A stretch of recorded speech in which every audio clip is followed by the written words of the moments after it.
지난주 광복절이었는데 그러니까 윤석열 정부의 친일 행보에 대한 비판이 거세지고 있는 상황입니다. 이 얘기부터 해봐야 될 것 같은데요. 최근에 특히 김태효 대통령실 국가안보실 1차장 발언으로 이제 파문이 크게 일었는데 이 발언이 이거였어요. 지난주에 이제 언론 인터뷰에서 중요한 건 일본의 마음이다 이렇게 얘기를 했는데 뭐 일본의 사과에 대한 요구 뭐 이런 얘기를 하다가 나온 발언인데 이게 대체 무슨 의미냐 이런 논란이 거세게 일고 있습니다. 어떻게 보셨어요? 예, 광복절 8월 15일이었고요. 그 다음 날 8월 16일 밤에 KBS 1텔레비전에 뉴스라인 W라고 있습니다. 네. 거기서 김태효 국가안보실 차장이 인터뷰를 했는데 네.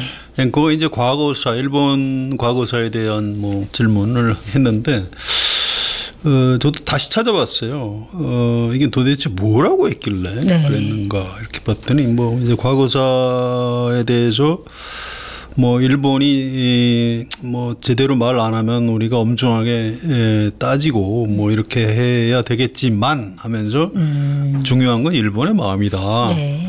마음이 없는 사람을 다그쳐서 억지로 사과를 받아내면 그게 과연 진정한 거냐. 네. 또 그게 한일 관계나 이제 한일 협력에 과연 도움이 되냐 이런 것도 생각해 봐야 된다. 지금 기시다 총리하고 윤석열 대통령의 어떤 믿음과 신뢰는 상당하다. 네. 이렇게 얘기를 했어요. 네.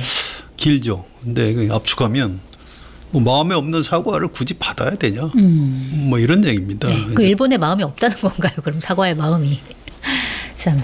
뭐 그런 거죠. 네. 뭐 일본이 지금 별로 마음에도 없는데 우리가 자꾸 사과하라고 억지로 요청해서 사과를 받아내봐야 뭐 무슨 소용이 있느냐? 뭐 네. 이런 얘기입니다. 이제 맥락상 그런 건데 말이 좀 지나친 것 같아요. 네, 확실히. 그래서 이제 여러 비판을 받고 있는 것 같습니다. 네. 이게 또 이 중요한 건 일본의 마음, 뭐 중일마 이런 이제 뭐 얘기까지 나왔는데. 원래 중꺾마인가요? 네, 중요한 건 꺾이지 않는 마음이다. 이건데. 네. 중요한 건 일본의 마음이다. 네. 중일마인가? 네. 이렇게 되는 거죠. 예, 이런 용어까지 나올 정도로 국민적으로 이제 굉장히 불만이 거센데 여기에 대해서 대통령실에서 나온 해명이 또 문제가 됐습니다. 그러니까 18일에 대통령실 이제 고위 관계자가 이 발언이 논란이 되니까 기자들을 만나서 해명을 했는데 해명이 더 문제가 됐습니다. 뭐라고 했냐면 한일 국교 수립 이후에 수십 차례에 걸쳐서 일본 정부의 공식적인 과거 식민지 지배에 대한 사과가 있었고 그러한 사과가 피로감이 많이 쌓였다. 이렇게 얘기를 한 건데 대통령실 자체 인식이 문제가 큰 거 아니냐 이런 비판이 나옵니다. 이 발언들 왜 계속 나오는 걸까요? 좀 한심한 거죠. 네. 그러니까 이게 일본 우익들 얘기하고 똑같습니다. 일본 우익이 뭐라고 그러냐면 아니 한국은 언제까지 우리 보고 사과를 하라고 하냐. 좀 질렸다. 이제 이런 제가 일본 말은 잘 모릅니다만 그런 네. 표현을 표현을 많이 해요. 좀 사과 요구 좀 그만해라. 이제 일본 우익 얘기인데 여기서 피로감이란 말을 그 대통령실 사람이 쓰면서 일본 우익하고 똑같은 얘기를 하네. 네. 이렇게 되는 겁니다. 네. 피곤하다고? 지겹다고? 아니 사과라는 거는 피해자가 이제 괜찮다고 할 때까지 괜찮습니다 이렇게 할 때까지 해야 되는 거지. 이 가해자가 뭐 우리 언제까지 사과해야 돼? 이 얘기를 피해자 쪽에 그 가장 높은 사람 바로 옆에 있는 사람이 뭐 좀 그런 게 좀 있는 거 아닙니까? 이렇게 얘기를 하면 어떻게 해요? 네. 이제 이건 이게 이제 이렇게 되면 앞으로 일본에서 우리한테 과거사 갖고 사과하겠어요? 안 합니다. 네. 일본 강요들이 야스쿠니 신사 참배 할 거예요. 네. 당당하게. 또 어떻게 될까요? 뭐 강제 노동의 강제성은 없었다. 다 돈 벌려고 자발적으로 한 거다. 또 위안부도 우리는 정부에서 공식적으로 일본 정부에서 그때 개입한 적이 없다. 네. 막 이런 식으로 점점 더 뻔뻔하게 나갈 겁니다. 네. 이제 그 빌미를 준 셈이에요. 피로감이라뇨. 어떻게 용어 선택을 어떻게 그렇게 했는지 모르겠어요. 국민 정서랑 굉장히 동떨어진 용어 사용이었던 것 같습니다. 그렇습니다. 네. 그리고 또 광복절에 논란이 됐던 게 한국방송 KBS의 광복절 기미가요 논란도 굉장히 크게 일어났는데 KBS가 광복절에 일본 국가 기미가요가 나오는 오페라 공연 실황을 내보내면서 비판을 쏟아졌는데 이 오페라 자체가 굉장히 유명하기 때문에 뭐 트는 것 자체가 문제가 되는 건 아니었겠지만 하필이면 이제 그날이 광복절이었기 때문에 이제 문제가 돼서 박민 KBS 사장이 사과까지 했는데도 이제 후폭풍이 계속되고 있는데요. 이게 단순 해프닝이냐? 뭐 아닐 수도 있다. 뭐 여러 가지 논란이 있는데 어떻게 보셨어요? 해프닝이겠죠. 네. 이걸 뭐 일부러 그렇게 했겠습니까? 이제 오페라 나비 부인이 미군 장교하고 일본 여인하고 이제 사랑 얘기를 중심으로 하는 거고, 오페라 중간에 그 기미가요? 네. 뭐 이런 곡조가 좀 나오고 합니다. 이제 그런데 이 참 굉장히 어려운 문제예요. 이제 이게 사실 예술인데. 네.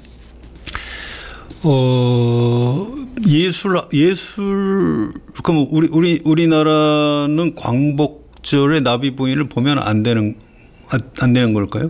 일단 프로야구에 지금 일본 선수들이 진출해 있는데, 네. 뭐 광복절에 일본 투수가 등판할 예정이었는데 뭐 다른 핑계를 대고 이제 등판을 안 시켰어요. 네. 그래야 되는 건가요? 참 쉽지가 않습니다. 네.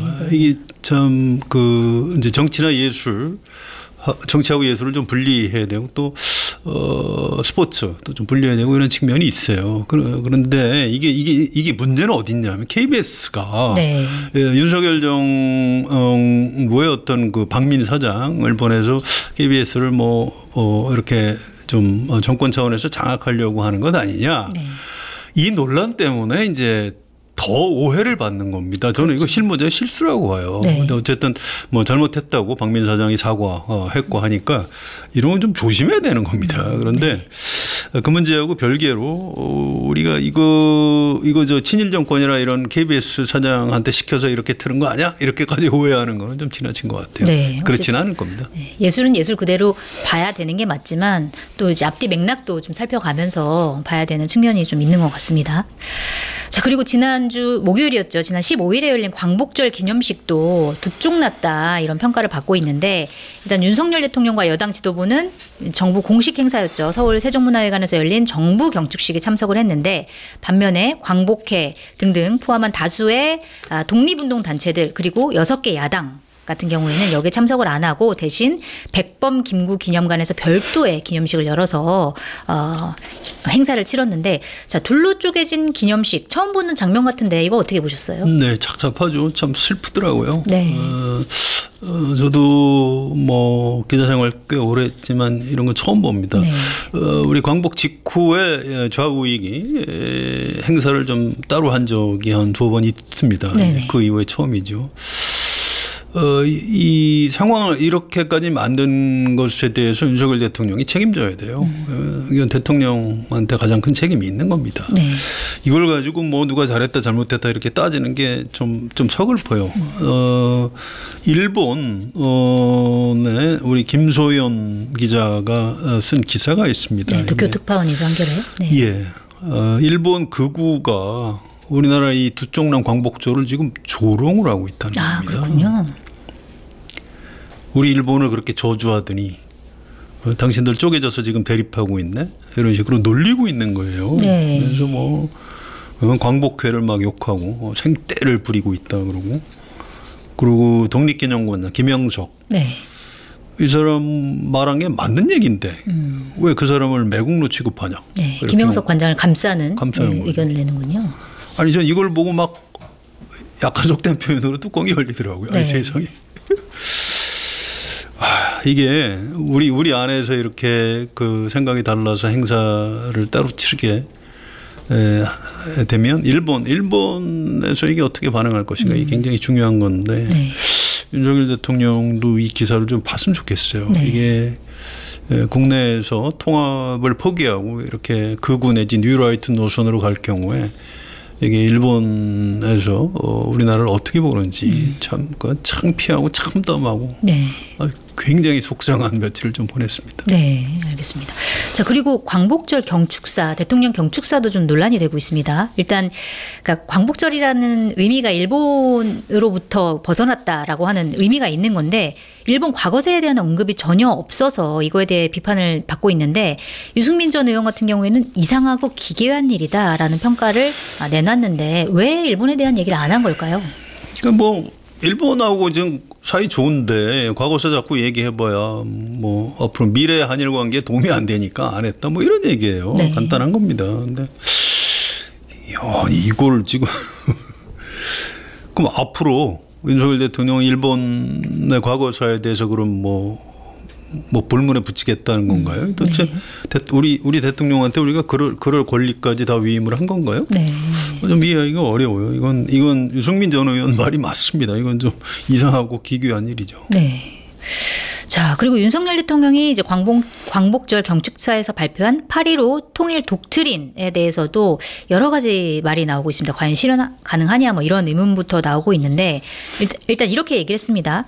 북녘 땅으로 우리가 누리는 자유가 확장돼야 된다 이렇게 발언을 했는데 이게 그러면 우리가 북한을 흡수 통일하겠다라는 의사를 노골적으로 밝힌 거냐 이런 이제 분석이 나오면서 우려가 막 나오고 있는데 이 대통령의 8.15 통일 독트린 어떻게 평가하고 계세요? 글쎄요, 우리 통일부 장관은 그 다음날 흡수 통일 아니다. 네. 그런데 아니 흡수 통일이 꼭 뭐 무력 침공을 해서 흡수하겠다는 게 흡수 통일론이 아니에요. 네. 상대방 체제를 무너뜨려서 우리가 흡수하겠다. 이게 흡수통일론인 겁니다. 이제 김영삼 대통령 시절에 이제 흡수통일론이란 말이 네. 나오기 시작했는데 이게 내용상 흡수통일론 맞아요. 그렇군요. 아니라고 부정했지만 사실 내용은 맞다. 내용은 맞는 겁니다. 네. 그리고 전 참 특이한 게 이게 사실 그 새로운 통일 방안을 선언할 것이다 이렇게 사전에 소문이 막 났었어요. 네. 그런데 통일 방안이라고는 차마 이름을 못 붙이고 독트린이라고 붙었더라고요. 독트린이 뭐냐면 어떤 외교 정책의 방향을 선언한 겁니다. 네. 과거에 1947년에 트루만 독트린이라고요. 소련에서 이렇게 주변 국가를 이제 공산화해서 팽창 정책을 쓰니까 미국이 그걸 저지를 합니다. 그래서 네. 그리스하고 튀르키예에서 공산화 정부가 들어서지 못하게 막는 데 성공을 해요. 그래서 네. 트루만 독트린 유명하고요. 또 베트남에서 미국이 철수하기 위해서 닉슨 독트린이라는 네. 걸 발표를 해요. 미국에서 쓰는 말이에요. 독트린. 물론 뭐 다른 나라에서도 쓰긴 합니다. 그런데 네. 우리나라 역대 대통령이나 정부에서 무슨 독트린이라고 붙인 거 기억나는 거 있으세요? 저도 좀 낯설긴 하더라고요. 예. 네. 이번에 이제 무슨 통일 방안 이렇게 하려고 했는데 이른바 보수 세력 안에서도 지지를 받지 못했다고 해요. 이 방향 자체가 그렇습니다. 네. 좀 한심하잖아요. 누가 봐도. 네. 뭐 자유 통일을 하겠다. 뭐 사실상 흡수 통일. 이걸 아무리 우리나라에서 좀 보수 세력이라고 해도 이걸 찬성할 수 있겠어요? 찬성 못 하는 겁니다. 그래서 마지막 순간에 방안이란 말을 떼고 독트린이란 단어를 붙였다고 합니다. 그래서 이 얘기를 또 하필 광복절에 했다는 것도 참 특이한데. 그러게요.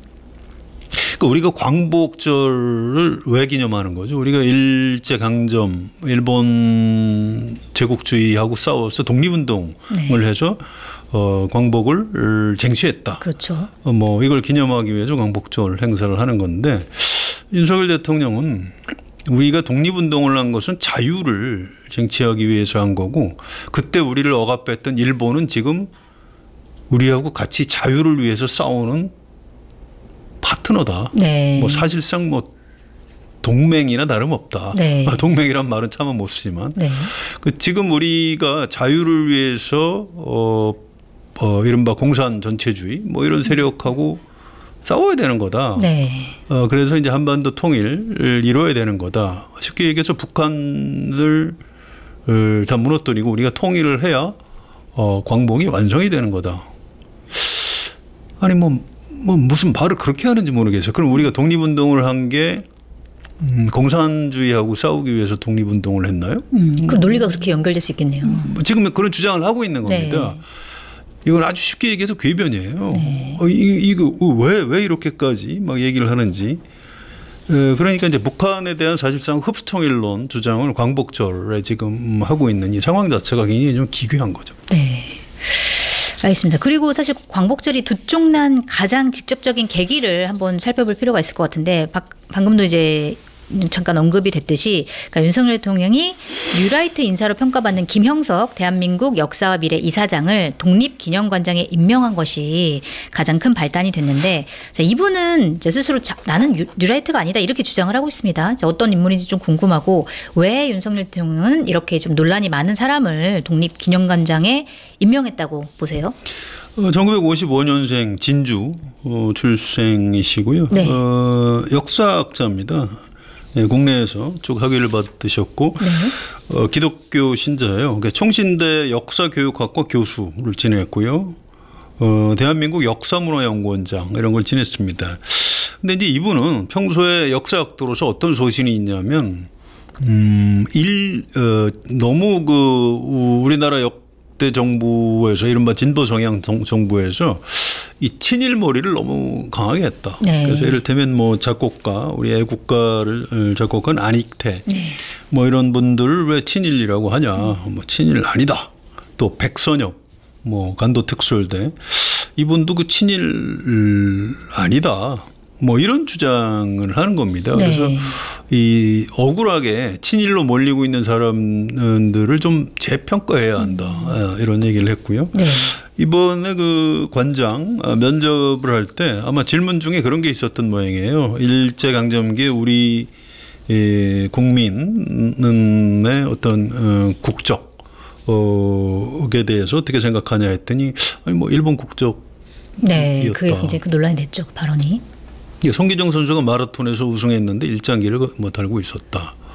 뭐 이렇게 답변을 했다고요. 이제 네. 그것 때문에 이종찬 광복회장이 이제 펄펄 뛰고 이런 사람 절대 안 된다 이렇게 얘기를 했는데 네. 물론 본인 해명은 그래서 우리가 국권 회복 운동을 한 것이다. 그 얘기를 하기 위해서 뭐 한 거지 이런 얘기인데 네.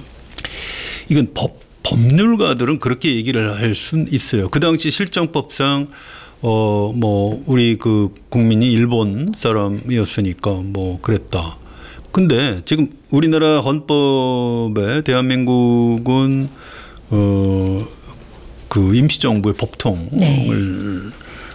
계승한 그런 나라입니다. 네. 그런데 독립기념관장 후보 면접을 하면서 무슨 실정법상 뭐 일본 국적이었다.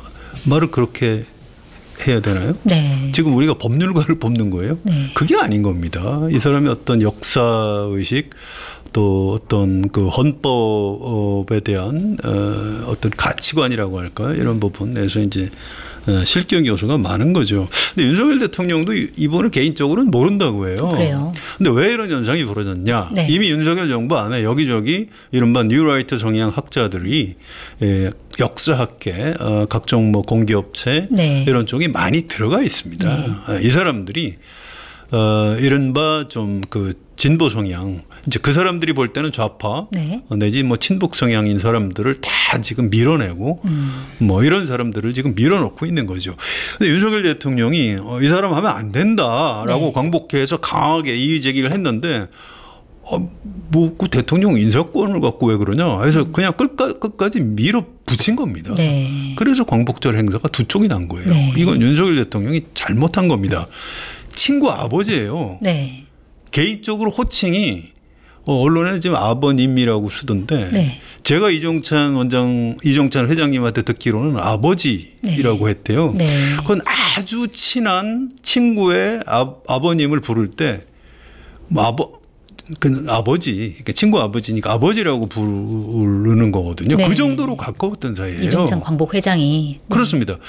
친구 아버지 얘기는 들으셨어야지. 그걸 뭐 내가 대통령인데 뭐 친구 아버지는 옛날 얘기지. 전 이거 윤석열 대통령이 잘못 판단했다고 생각합니다. 네. 뭐 학자로서 뭐 그런 주장을 할 수는 있겠지만 하필이면 이분이 독립기념관장에 갔다라는 것 자체가 사실은 가장 큰 문제인 것 같습니다. 그런 거죠. 또 네. 학자로서 뭐 소신 발언이다. 그럼 계속 학자 하시면 되지. 그렇죠. 공직에 왜 나오세요? 네. 난 이분을 도저히 이해할 수 없어요. 지금 나라가 두 쪽이라고 이 난리가 났는데 그럼 본인이 사퇴를 해줘야죠. 이제 사퇴할 생각이 없어 보이는 게 또 문제죠. 국민의힘 안에서도 좀 자진 사퇴 해줬으면 좋겠다. 이런 얘기가 나오고 있는 겁니다. 그렇군요. 지금도 안 늦었어요. 빨리 좀 사퇴해 주셨으면 좋겠습니다. 네, 알겠습니다. 자, 이 김영석 독립기념관장뿐만 아니라 방금 말씀하셨다시피 윤석열 대통령이 뭐 뉴라이트나 아니면 극우 성향 인사를 요직에 임명해온 게 한두 건이 아니다 이런 이제 분석이 나오고 최근에 이제 경향신문이 보도한 걸 보니까 역사 혹은 역사 교육 관련 기관 임원 중에서 최소 25개 자리를 뉴라이트나 극우 성향 인사들이 차지하고 있다 이런 이제 보도도 했는데 자, 그래서 뉴라이트 사관이 윤석열 정권의 국정 철학 아니냐 이렇게 보는 분석까지 나왔는데 여기에 동의하시는지 좀 궁금하고 그렇다고 하면 이 윤석열 대통령의 이런 인식 어떻게 생겨난 건지도 좀 궁금합니다. 이게요. 윤석열 대통령이 원래 그럼 뭐 뉴라이트였냐, 극우였냐 그렇지는 않다고 해요. 네.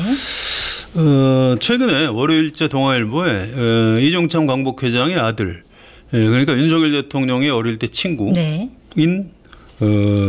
이철우 교수가 인터뷰를 했어요. 네. 근데 검사 시절에 서울중앙지검장 시절에 대화를 나눈 적이 있는데 대법원 판결을 가지고 그때만 해도 윤석열 검사, 친구인 윤석열 검사가 일본에 대해서 그렇게 뭐 그 극우적인 생각이 아니고 오히려 반대로 네. 아니 당당하게 우리 대법원에서 일본의 그 강제징용에 대해서 판결을 뭐 잘했다. 네. 이런 취지로 얘기를 대화를 나눴다고 그래요. 네. 그러니까 이 검사 시절 윤석열 검사하고 지금 대통령 윤석열하고는 달라진 겁니다. 왜 달라졌을까요? 이제 그 비밀의 열쇠가 좀 있어요. 지금 네. 우리가 처음에 얘기했던 김태효 국가안보실 1차장이 일단 좀 굉장히 중요한 사람입니다. 그래서 네. 성균관대 교수 출신이고요. 이명박 대통령 때 대외전략비서관, 대외전략기획관을 했어요. 이분은 이 우리나라에서 한미일이 협력을 잘해서 북중로 세력하고의 싸움에서 이겨야 된다. 네. 이런 생각을 갖고 있는 사람입니다. 네. 그래서 이명박 대통령 때 그 비핵개방 3천이라는 우리 그 남북관계 정책도 이 사람이 기한한 걸로 알려져 있고요. 결국 나중에 좀 사달이 났죠. 2012년에 일본하고 그 지소미아, 그러니까 군사정보보호협정 네. 이 협상을 했는데 이걸 몰래 하다가 들켰어요. 그래서 이명박 대통령이 감당이 안 되니까 잘랐나요? 예, 그렇습니다. 사퇴시켰죠. 그렇게 네. 물러났는데 이분이 어떻게 이 윤석열 대통령하고 친해진 거죠. 네. 같은 아파트 서초동 아크로비스타 주민이었다고 합니다. 같은 아파트 주민이었군요. 꼭 그것 때문에 친해진 네. 것만은 아니겠지만 네. 그것도 굉장히 중요한 원인으로 작용을 했어요. 윤석열 정부 초기에 윤석열 정부의 어떤 외교안보 통일 분야 인사는 김태효가 다 한다 이런 소문이 퍼졌고요. 실제로 김태효 차장하고 이명박 대통령 시절에 청와대 근무를 같이 했던 사람들이 이종석 국방부 장관, 네. 조현동 주미대사, 이도훈 외교부 2차관, 임종득 안보실 2차장 이런 사람들이 윤석열 정부 초기에 포진을 했던 거죠. 그런데 네. 그러면 이 김태효 차장의 그 생각은 어디서 왔느냐? 네. 김태효 차장의 스승이 있습니다. 네. 이 서강대 교수 오래 하다가 한림대 총장을 지내신 이상우 교수, 이분이 신아시아연구소 이사장인데요. 김태효 차장을 이상우 이사장이 뭐 수제자라고 보시면 돼요. 네. 이상우 교수가 지금 80대 중반이 좀 넘었을 겁니다. 그 연세가 나이가 굉장히 많으신 네. 분이죠. 그런데 이제 김태효 차장이 이상우 교수의 수제자인데 이상우 교수가 2022년 10월 그러니까 윤석열 정부 들어서고 나서죠. 네. 월간 조선하고 인터뷰를 한 적이 있어요. 네. 저도 이제 그때는 못 봤고 나중에 작년에 이제 이 기사를 김태효 차장의 그 외교안보 라인의 생각이 어디서 왔는가 추적하다가 이제 뒤늦게 읽게 됐는데요. 조금만 소개를 해드릴게요. 네네. 이상우 이사장 얘기입니다. 21세기 냉전의 핵심은 군사력보다는 이념과 체제다. 이념이 동맹의 기준이 되어야 한다. 좁은 의미에서 국익보다 이념이 훨씬 더 중요하다. 네. 이렇게 얘기를 했고요. 우리나라에서 중국 눈치 보고 양다리 걸치기 하자는 사람들이 있는데 절대 그러면 안 된다. 이 자유민주주의 국가로서 정체성을 분명히 해야 한다. 그게 우리의 살 길이다. 외교는 국가 정체성을 지키기 위한 수단이다. 자유민주주의 대한민국을 지키는 게 우리 국가의 목표고 헌법적 가치다. 그래서 한미동맹을 강화해야 되고 분명히 자유민주주의 국가라는 것을 보여줘야 한다. 우리한테 선택의 여지가 없다. 네. 윤석열 대통령이 하는 얘기하고 사실은 똑같습니다. 그러네요. 네. 네. 방향이 똑같이 이제 이어져 오고 있네요. 네, 그렇습니다. 그래서 이제 이걸 기반으로 이제 한미동맹 강화하고 한미일 협력 강화하고 이렇게 되는 거죠. 그래서 원래 외교안보 분야에 대해서 뭐 특별히 어떤 편향성이 없었던 윤석열 검사가 정계 입문하고 대통령이 되는 과정에서 김태호 차장하고 연결이 됐는데 그 이상우 이사장의 이제 이 사관 이념 중심 외교 사관 네, 영향을 아주 강하게 받아서 지금 여기까지 와 있는 것으로 분석이 됩니다. 대통령이 된 뒤에 그 라인에 의해서 의식화가 그쪽으로 됐다 이렇게 좀 저는 그렇게 봅니다. 예. 네. 원래 그 전에 운동권에서도 의식화 좀 늦게 된 사람들이 더 좀 위험하다 이런 말이 있거든요. 네. 늦깎이가 더 무서운 겁니다. 네. 그래서 이것도 그런 경우가 아닌가.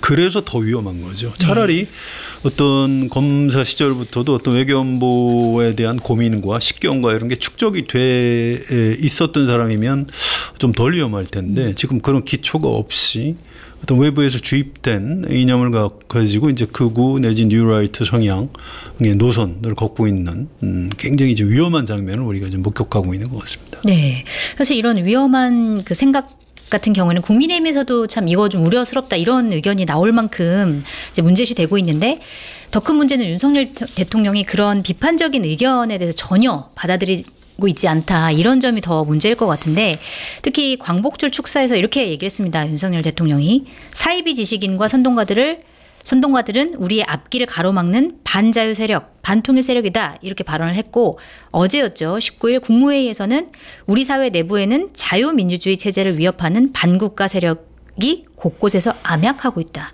이렇게 말했습니다. 이거 어떻게 받아들여야 되나요? 글쎄 이제 이게 나를 반대하고 비판하는 놈들은 빨갱이다. 네. 이게 옛날에 이승만, 박정희 독재 정권에서 하던 얘기입니다. 또 이명박 대통령도 그런 일이 있었는데 초기에 미국산 쇠고기 수입 덜컥했다가 이제 촛불 집회가 일어나고 난리가 났어요. 네, 그래서 그렇죠. 미안하다고 사과하고 그렇게 했는데 아마 사과해놓고 나서 배가 아팠던 모양이에요. 이제 그 당시에 청와대 비서관 중에 몇 사람 또 국정원 이런 데서 어떻게 보고를 했냐면 저 촛불 집회 배후에 종북 주사파가 있다. 저 촛불을 무슨 돈으로 샀겠느냐. 이게 뭐 북한은 공작금하고도 좀 관련이 있는 것 같다. 뭐 이런 취지의 뭐 말도 안 되는 엉터리 보고서를 올렸는데 그걸 보고 이제 이명박 대통령이 무릎을 친 거죠. 바로 이거구나. 바로 이거다. 네. 그럼 그렇지. 내가 그렇게 잘못했을 리가 있나. 사실은 자기가 잘못한 건데 그렇죠. 국민의 건강권을 위협하는 대통령은 그렇게 국민의 저항을 받는 게 당연한데도 사람이라는 게 이제 자기 잘못을 인정하지 않는 뭐 그런 성향이 있죠. 저는 윤석열 대통령도 마찬가지라고 봐요. 대통령 취임 후에 지지율이 자꾸 떨어졌죠. 네. 경제도 안 좋지. 인사 뭐 아는 사람도 별로 없고 인사 잘 못하죠. 또 총선 앞두고 최장병 사건 터졌고 도주대사 사건 터졌고. 뭐 대파 논란 터졌고 이거 전부 다 본인이 잘못해서 벌어진 사건이에요. 그래서 총선 참패했죠. 네. 자기 잘못으로 참패를 했는데 이게 억울한 겁니다. 뭔가 내 잘못이 아니고 뭔가 다른 게 있지 않을까? 설마 내가 잘못했을 리가 없어. 그렇죠. 누군가 저기 있을 거야. 그게 바로 반국가 세력이야. 이렇게 그렇습니다. 되는 거군요. 그래서 지금 계속 반국가 세력 타령을 하고 있는 거예요. 네. 거기에 핑계를 대고 있는 거죠. 굉장히 좀 어떻게 보면 굉장히 좀 비겁한 거예요. 그러네요. 자기가 잘못했다는 생각을 하지는 않고 네. 웬 뜬금없이 반국가 세력의 암약 때문에 지금 총선 참패가 반국가 세력 때문에 참패한 거예요. 지금 말이 되는 소리죠. 도저히 이해할 수가 없어요. 그러네요. 굉장히 대통령의 인식이 변하지 않으면 앞으로 좀 더 위험해질 수도 있겠다 이런 생각이 좀 듭니다. 자, 오늘 말씀 여기까지 들으려고 하는데요. 덧붙일 말씀 있으실까요?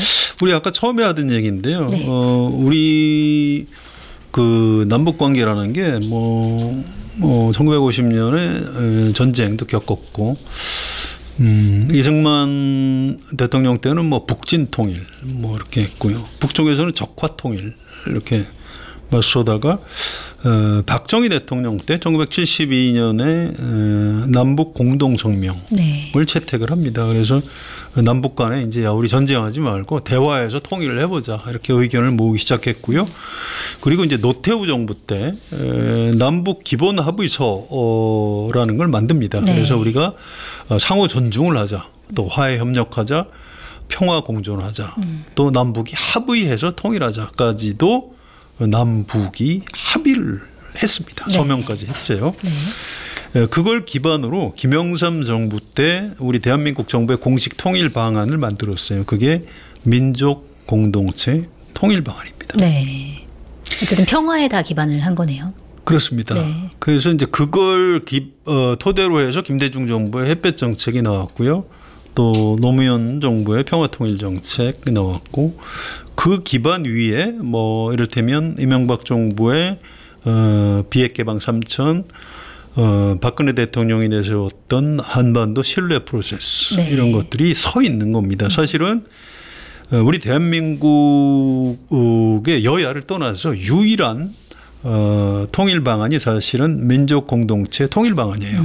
네. 지금 이 시간까지도 그건 변화가 없는 겁니다. 네. 그런데 윤석열 대통령이 이걸 좀 새로운 걸로 자유통일, 사실상 이 흡수통일로 바꾸려다가 이번에 실패한 겁니다. 네.